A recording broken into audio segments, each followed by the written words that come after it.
Maintenant, Oustaz, est-ce que ce fait, que ce soit le 25 décembre, que ce soit le 1er, sont-elles légiférées pour le musulman? Bismillahirrahmanirrahim. Nous allons d'abord commencer par dire, nous allons d'abord commencer la parole sur les chrétiens avant de développer sur les chrétiens avant d'arriver sur les musulmans. Ce qu'il faut connaître, c'est quoi? C'est que les chrétiens, s'ils avaient certaines règles que les musulmans possèdent chez eux, des règles de droiture, c'est qu'aucun chrétien ne devrait suivre un pasteur et ne devrait même plus appartenir à la religion du christianisme, au judaïsme et ainsi de suite. Vous savez pourquoi? Il y a une règle en islam. Allah dit wa amma man khafa maqama rabbi wa naha an-nafsa 'anil hawa fa innal jannata hiya al-ma'wa. Allah dans ce verset a promis le paradis pour deux sortes de gens. Allah dit premièrement, celui qui craint rencontrer son Seigneur. Wa naha an-nafsa 'anil hawa. Il s'interdit de suivre sa passion. Donc premièrement, c'est le suivisme aveugle des chrétiens. Pourquoi? Si vous observez bien, la plupart d'entre eux ne lisent pas couramment leur Bible. Deuxièmement, si vous observez, le pasteur dans la plupart des cas suit sa passion. Si les chrétiens s'étaient cramponnés sur où est la parole véridique du Seigneur, c'est qu'ils devraient abandonner tout cela. Tu vois un chrétien, il fait seulement pour fêter. Même sa Bible, il ne maîtrise même pas. C'est la raison pour laquelle il est très important de revenir sur le Coran. Et vous allez voir la clarté des choses. Et en islam, il y a ce qu'on appelle innovation. C'est interdit. Mais regardez les chrétiens, qu'est-ce qu'il y a même innovation là-bas? Tout ce qui vient, ils le ramassent. Et même dans la Bible, vous avez constaté que plusieurs Bibles se contredisent. Et des fois, on modifie un verset ici. Des fois, on efface d'autres versets. On bouleverse la Bible. Et ici, en islam, on va juger comme innovation.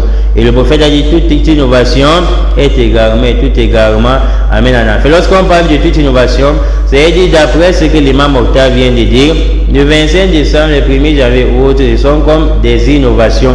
Pourquoi? Parce que ça n'a pas une base. Si cela pouvait avoir une base chez eux, on devrait avoir des paroles claires du Seigneur qui indiquent cela. Mais ça n'existe pas.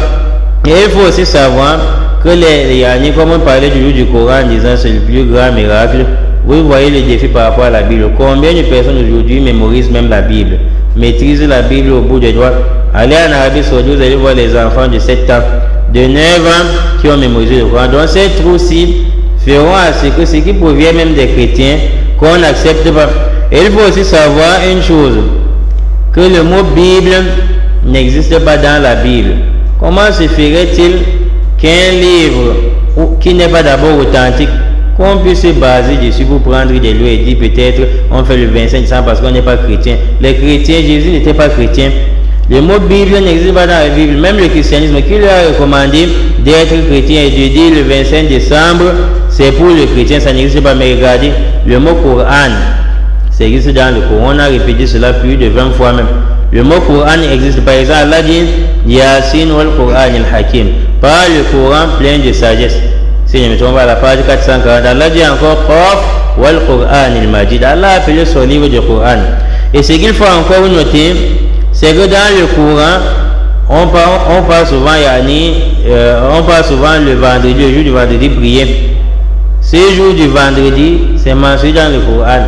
Pour qu'on sache que tout ce que les musulmans font, le jour du vendredi, s'ils modifient un peu la forme de prier, ça devient maintenant sous forme de khutbah le jour du vendredi, qu'ils sachent que tout cela provient d'Allah Azzawajal. Contrairement à eux, donc, ils ne font que fêter et ils ne cherchent même pas à savoir si ça provient de la Bible ou pas. Tout ce qui est fait, ils ne font que fêter.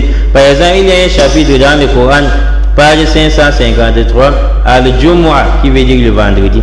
Et regardez les musulmans qui parlent souvent effectuer le pèlerinage à la Mecque. Tout cela c'est tracé par le Seigneur Allah Azzawajal. Ce n'est pas une innovation. Le chapitre 22, si je ne me trompe pas, dans la page 338, c'est Al-Hajj, le pèlerinage. Donc je voulais par là dire qu'il faut savoir que c'est fait d'abord chez les chrétiens. Ça n'existe pas. Comment est-ce que le musulman va soutenir, sachant que les Bibles et autres, les livres que les chrétiens utilisent ne sont pas d'abord authentiques? Donc ces fêtes-là, même les chrétiens, ce n'est pas leur fête comme on peut dire. Parce que plusieurs pasteurs sont dans des réseaux sociaux, ils sont en train de témoigner que cette fête n'existe pas. Et c'est la raison pour laquelle vous allez voir, j'ai débuté ici en disant il y a deux grands groupes de fêtes. Premièrement, la fête authentique provenant du Seigneur et de la divinité vraie. Et deuxièmement, la fête qui provient du diable. Si, d'après ce que l'imam Mokhtar a récité, la Bible nie cette fête n'existe pas dans la Bible, ça va rentrer sur ma parole où je disais, ces genres de fêtes sont des fêtes sataniques.